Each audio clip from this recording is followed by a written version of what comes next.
तर आज आहे गुढीपाडवा आणि फर्स्ट ऑफ ऑल सगळ्यांना गुढीपाडव्याच्या आणि नवीन वर्षाच्या खूप खूप शुभेच्छा।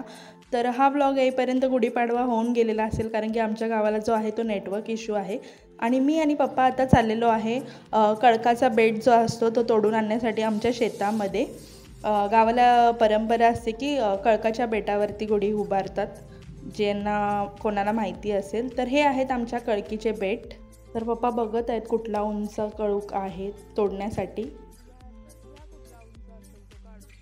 आणि हे आमचे 2 कळकीचे बेट आहे आणि तिकडे लांब तुम्हाला घर दिसत असेल आमचं। तर आम्ही रानात आलेलो आहे, पण असं म्हणणं आहे की आपल्याच कळकाचे बेट तोडून न्यायचे। तर फायनली आमचं डिसाईड झालेलं आहे कोणता तोडायचं तर ते, आणि इथून असा खाली उतार आहे, वडा बोलतात असं गावाकडे, ते आहे खाली आणि इथून ते पुढेपर्यंत आमचं रान आहे। मी तुम्हाला नंतर दाखवेन। खूप हार्ड आहे हे, पप्पा किती वेळ झालं तोडतात बट तुटत नाही। मला तर माहीत नसतं की एवढं हार्ड असतं, आणि हे जे बघा फांद्या कशा आहेत। तर फायनली आता हा तुटत आलेला आहे आणि पप्पा जे तोडतात त्याला कोयता बोलतात, म्हणजे ज्याने तोडतायत त्याला, आणि ते काही आता तुटत नाही। फायनली आता त्याला ताकद लावायची गरज आहे। अर्ध तुटलेलं आहे आणि अर्ध खेचून काढायचं लागेल, आणि वरती त्याच्या फांद्या देखील एकमेकात गुंतलेल्या आहेत। तर फायनली खालून तो तुटला आहे बट वरती जो आहे दिसतोय तुम्हाला अडकलेला आहे। तर खूप हार्ड आहेत या गोष्टी, आपल्याला बघायला खूप छान वाटतं। तर आता इथे पप्पा ह्याच्या ज्या मोठ्या मोठ्या फांद्या आहेत त्या इथेच कापून टाकतात ते, कारण की घरी नेऊन देखील काहीच फायदा नाही आहे, सो इथेच तोडून टाकतो। तर फायनली सगळं झालेलं आहे इथलं, आणि आम्ही आता चाललेलो आहे घरी। तर हे आता आमच्या समोर जे आहे ह्यांच्या घरी आज कार्यक्रम आहे, त्यामुळे हे कडुलिंबाचे पानं तोडतात ते, आम्ही देखील त्यांच्याकडून थोडीफार पानं घेतली आणि आम्ही आता चाललेलो आहे घरी। तर हे जे तुम्हाला शेवग्याच्या शेंगाचं झाड दिसत असेल, थांबा, हे बघा, हे शेवग्याच्या शेंगाचं झाड आहे, आमचंच आहे। तर इथपर्यंत आमचं रान आहे। तर शेंगा भरपूर आहेत बट आम्ही नसल्यामुळे इथे कोणी तोडत नाही। आणि हे समोर अजून एक रान क्रॉस झाल्यावर हे आमचं घर आता आलेलं आहे। आणि सौरव आणि रिद्वी अजूनपर्यंत झोपलेलेच होते, त्यांना काही उठवलं नव्हतं। आणि पप्पा जे तिथे पॉसिबल नाही झालं, छोटे छोटे अजून बाकी होते त्याला देठ ते तोडत होते। त्यानंतर पप्पांनी सगळा ओट्यावरती पाणी मारलं पूर्ण, कारण की आज पाडवा असल्यामुळे गावाला ओटा वगैरे धुतात। त्यानंतर जो बांबू आम्ही आणला होता कळकेचा बेट ते देखील पप्पांनी धुवून काढलं। त्यानंतर गाडी देखील धुवून काढली, 2 व्हीलर, आणि नंतर मग मी रांगोळी काढून घेतली गुढी उभारण्यासाठी त्या जागेवरती। ॲक्च्युली मला दुसरी काढायची होती पण मम्मी बोलली की तात्पुरती छोटीच काढ, नंतर मोठी काढ। आता इथे पप्पांनी गुढी जी आहे ती उभारण्यासाठी बांधण्यासाठी सुरुवात केलेली आहे। जसं की आपल्यामध्ये साडी, कडुलिंबाचा ढाळा आणि ते गोडवालं जे मिठाईसारखं असतं ते बांधलं जातं। तर तेच पप्पा प्रोसेस करत आहेत बांधायची। तर खूपच उंच गुढी होणार आहे, कारण की त्या बांबूला पप्पानी पकडलेलं, सौरवने पकडलेलं, आणि त्याला उभं करणं म्हणजे खूप हार्ड काम आहे। उंच दिसत होतं बट त्याचं वेट देखील खूप हेवी होतं, आणि मला टेन्शन होतं माझी रांगोळी हे लोक विस्कटत की काय आता। पण फायनली त्यांनी उभा केला व्यवस्थित आणि बांधला। आणि त्यानंतर सौरवने घेतली गाडी धुण्यासाठी फायनली, आणि इथे मम्मी आणि रिद्वी जे आहे ते देवपूजा करत आहे। आणि पप्पांनी हे मुंबईवरून एक जुगाड आणलेला आहे गाडी धुण्यासाठी, बट त्याचा प्रॉब्लेम असा होता की त्याची खालची जी छोटीवाली पाईप होती ती नव्हती, मग त्यामुळे हे बादलीत पकडून मारावं लागत होतं। तरी पण आशा कोण सोडतं आहे। आणि इथे मम्मी आणि रिद्वी देवाला वाहण्यासाठी फुलं वाहत होते। हे आमच्या अंगणातलीच फुलं आहेत। आमच्या अंगणात चाफ्याचं झाड आहे, हे सदाफुलीसारखंच आहे, ह्याला काहीतरी वेगळं नाव आहे, मला आता लक्षात नाही आहे। अशी बरीच फुलं आहेत। मम्मीला देखील भरपूर फुलं आवडतात आणि रिद्वीला देखील आवडतात, आणि त्यामुळे घरचीच फुलं असल्यामुळे कितीही तोडा, काहीच प्रॉब्लेम नाही। आणि इथे फायनली आता सौरव आणि पप्पांची गाडी धुवून झालेली आहे। आता नारळ वगैरे फोडायचं, आता गाडीची पूजा करायची होती, त्यासाठी मग पप्पांनी नारळ सोलायला सुरुवात केली। नारळ आमचे घरचेच आहे। आता नारळ सोलण्यासाठी मशीन निघालेली आहे। पूर्वीच्या काळाचं पप्पा मला सांगत होती की पहिल्यांदा आम्ही नारळ कसं सोलायचं वगैरे। शेवटी पहिल्यातले दिवस कोणाला नाही आठवत, सगळ्यांनाच आठवतात। तर चला मी तुम्हाला आतला व्ह्यू दाखवते। इथे बघा मम्मीने आणि रिद्वीने देवपूजा केलेली आहे, आणि हे ढोल आहे। आमच्याकडे मायक्का देवीचं स्थानक आहे, जे मी तुम्हाला नंतर सांगेन डिटेलमध्ये काय असतं आणि काय नाही ते। तर आता इथे बघा गुढी सगळ्यांच्या उभारून झालेल्या आहेत आमच्या आजूबाजूला। ही आमची गुढी, ही बाजूला आमच्या काकांची गुढी, आणि इथे पलीकडच्या घरातल्या जेवढ्या पण गुढ्या आहेत तेवढ्या, आणि ही आहे माझी रांगोळी, जी की ह्या लोकांनी नाही विस्कटली. तुळशीची देखील पूजा केलेली आहे. छोटीशी तुळस आहे ह्याच्यामध्ये, सर्व झाडांच्या मध्ये एवढी दिसून नाही येते. आणि इथे मम्मी गाडीची पूजा करते.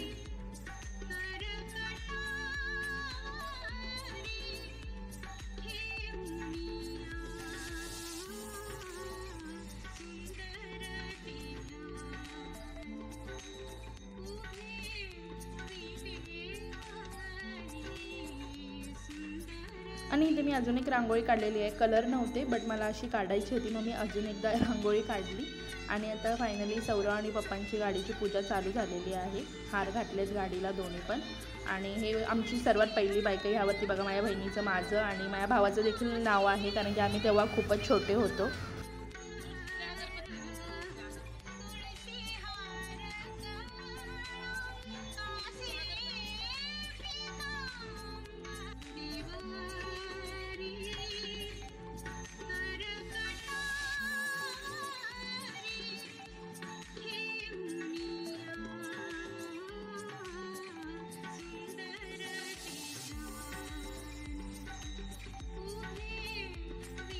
मम्मी पप्पाने दोन्ही गाडींची पूजा केली. त्यानंतर आम्ही थोडंफार फोटोशूट केलं.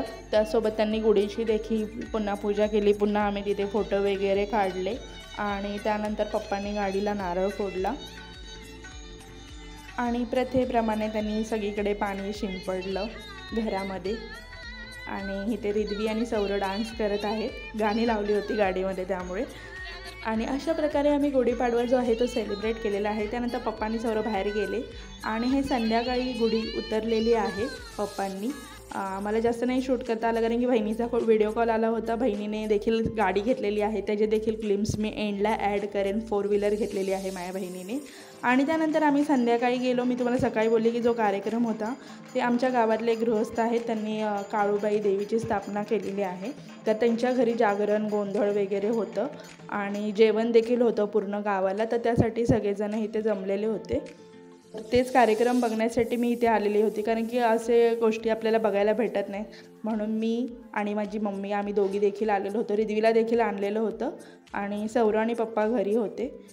तर मी तुम्हालाही दाखवेन. आणि इथे येण्याचं मेन कारण म्हणजे इथे जे आहे, ज्यांच्या घरी देवी बसवणार आहेत त्यांना कोळशांनी अंघोळ घातली जाणार आहे. तर हे मला कळालेलं सकाळपासून. मग मी स्पेशली त्यासाठी इथे आले की हां, आपल्याला हे जाऊन बघायचं पण नक्की काय आहे आणि काय नाही. तर या सगळ्या गोष्टी देखील असतात गावाकडे. बऱ्याच लोकांना याचा एक्सपिरियन्स देखील असेल आणि बऱ्याच लोकांनी पाहिले असतील ह्या गोष्टी, कारण की गावाकडे असतात अशा गोष्टी. आणि आमच्या घरी देखील देवी आहे. आणि इथे बघा, इथे ह्यांनी होळीसारखे पेटवलेले आहेत लाकडं. तर ते काका बोलले की हे लाकडं जे आहे ते पूर्ण पेटणार. मग त्यानंतर जेव्हा त्याचा वेस्तू रेडी होईल तेव्हा त्या वेस्तूने अंघोळ घातली जाणार आहे काकींना त्या. तर मग त्यासाठी सगळेजण बघण्यासाठी आले होते. त्यानंतर जी देवी जी बाहेर बसवलेली होती त्यानंतर अंघोळ घालून झाल्यानंतर त्या देवीला घरात घेतलं जातं, अशी प्रथा आहे. त्यानंतर रिद्वी झोपली, त्यामुळे मला जास्त काही शूट नाही करता आलं. सो ज्यांनी कोणी शूट केलेलं आहे त्यांचे ग्लिम्स मी त्यांच्याकडून घेऊन ॲड करते. तर तुम्ही नक्की ह्यावरती सांगा तुमची काय प्रतिक्रिया आहे, कारण की माझ्यासाठी ही गोष्ट आश्चर्यकारकच होती. त्यांना थोडं देखील भाजलं नाही. मी जेव्हा दुसऱ्या दिवशी विचारलं तेव्हा त्या बोलल्या काहीच भाजलेलं नाही आहे मला. इथे तुम्ही बघू शकता परातीच्या पराती त्यांच्या अंगावरती ओतल्या जात आहेत विस्तवाच्या. असा होता आमचा आजचा दिवस. तर कसा वाटला गुढीपाडव्याचा सण नक्कीच कमेंटमध्ये सांगा. मी दीदीने गाडी घेतली त्याचे देखील ग्लिम्स ॲड करते. तर भेटूया आपण नेक्स्ट ब्लॉगमध्ये. Till then bye, take care. येईल जळीत जग सारं आपसुक सामील होती दिशा. सपान साकळलं पापणीच्या खाचरीत चढू दे त्याची नशा. खिंडार पडू दे, धार सरू दे, उजेड पडू दे तुझा. नशीबचा बर काढीत मागर फिरलं बघन तुझ्या.